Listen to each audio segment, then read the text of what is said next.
Hi, my name is James Hunter with James Hunter Fitness, and an exercise tip for this week, I want to talk about the lat pull down, and basically a concept called using the primary mover, and that applies to any number of exercises, but I'm going to use the example with the lat pull down today. As you know, for those of you who have been training in the gym or been around weights for a while, the lat pull down essentially is we're training our lats. We'll working on our back or our wings as kind of a nickname given to the lats. So what we want to do if we're doing the exercise, we want to make sure we're doing it correctly to get the most out of it. And what I see sometimes are guys or girls in the gym, and they get underneath the bar and they're pulling it down there, and their arms are really doing more of the work because they're not focusing on pulling with the lats or engaging the lats as much as possible.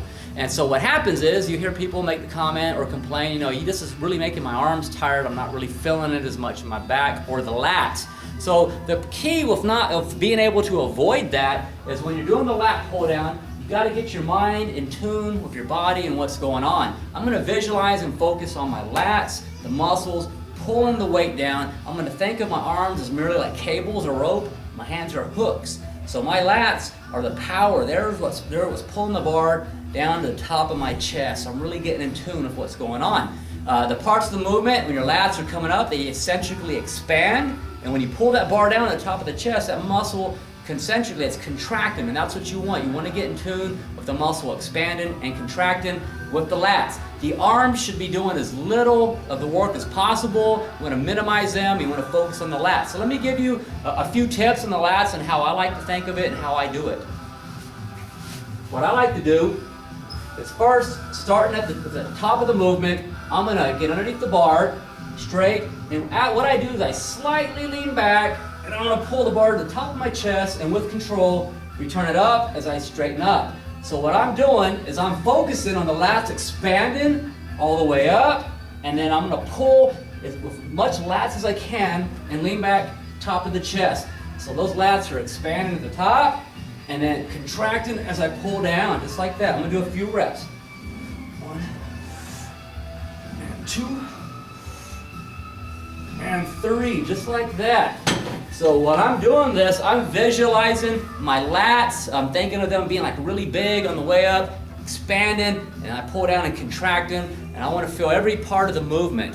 Now when I do my reps on the lat pull down, I don't get the sensation that my arms are having to work hard. I don't feel my arms getting really tired. And the reason for that is because I'm minimizing them. I'm just making sure that I got a good grip on the bar. My arms, I kind of just keep them nice and fluid, and I'm just letting the lats pull that bar down to the top of my chest. My lats are the emphasis. And because of that, my lats are a lot stronger than my arms. My arms are going to be okay. They're not going to fatigue. It's going to allow me to get a good amount of reps done correctly and get the most out of the exercise.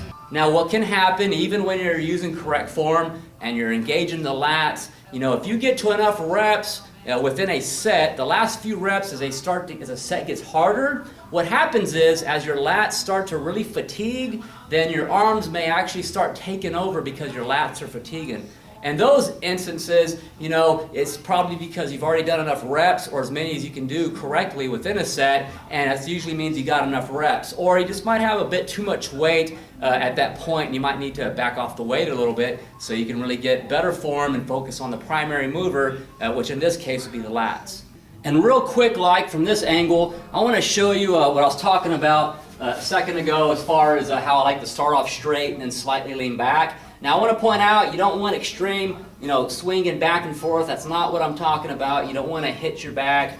You don't want to hitch the back, rather, to try to jerk weight down. That's not what I'm talking about. We want controlled movements on the eccentric part. The muscle expands on the way up. And you want to be under control when you're pulling the weight back down. What I'm talking about is maybe just a slight shift of maybe just a few inches of that.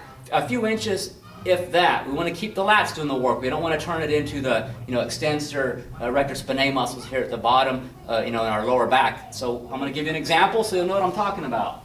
So again, I get my bar, I'm going to start at the top, I'm going to get seated, I'm straight up, and what I'm going to do, I'm going to slightly lean back, and there it is. Pull the bar to the top of my chest, and then I straighten up. As you can see, it's not a real extreme shift in either direction. It's just a slight pivot back and forth.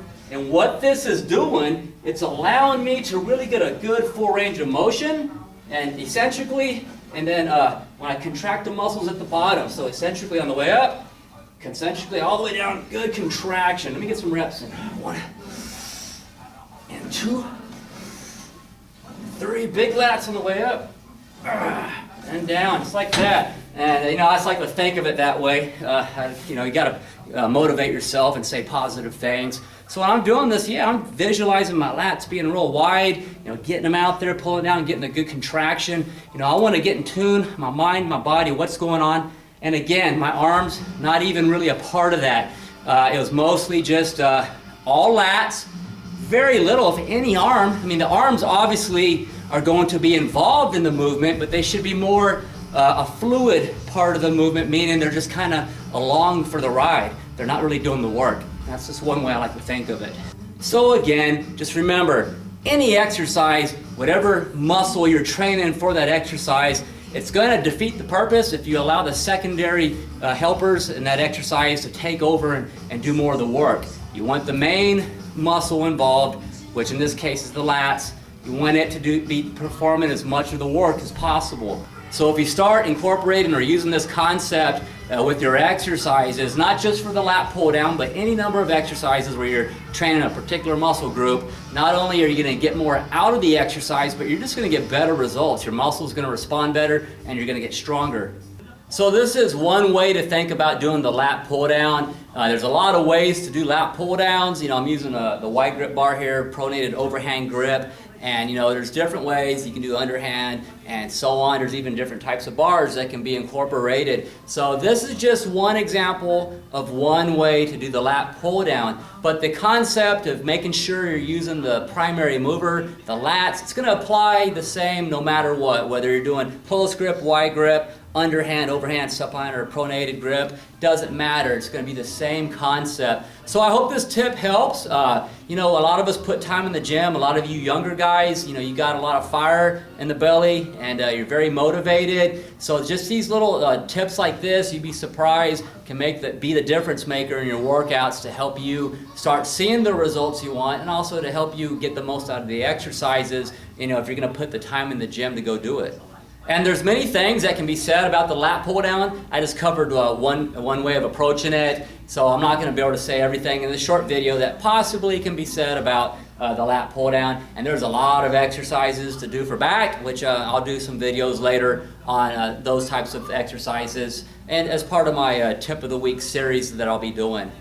I hope this has been helpful. I'm 44 years old and I've been lifting weights for 31 years, and a lot of things over the years you can pick up intuitively. You just kind of learn by listening to your body and kind of, you know, sometimes we figure things out along the way. But with that said, it's helpful to also kind of hear some things from people, and also, you know, whether it be education or just hearing from somebody like myself, or even going to a seminar or a magazine and so on. These bits and pieces of information, you know, are part of that puzzle to help you get the most out of your workouts. Feel free to subscribe to my channel if you'd like, and by all means, you're welcome to recommend topics for me to make videos. I welcome suggestions on subjects or topic matters on videos. I'll be glad to put something together for what people are interested in. Leave comments, like the video, and or dislike if you want to. Hopefully you'll like the effort at least that I'm trying to put in to try to help people out. Y'all take care until I see you again. Thanks.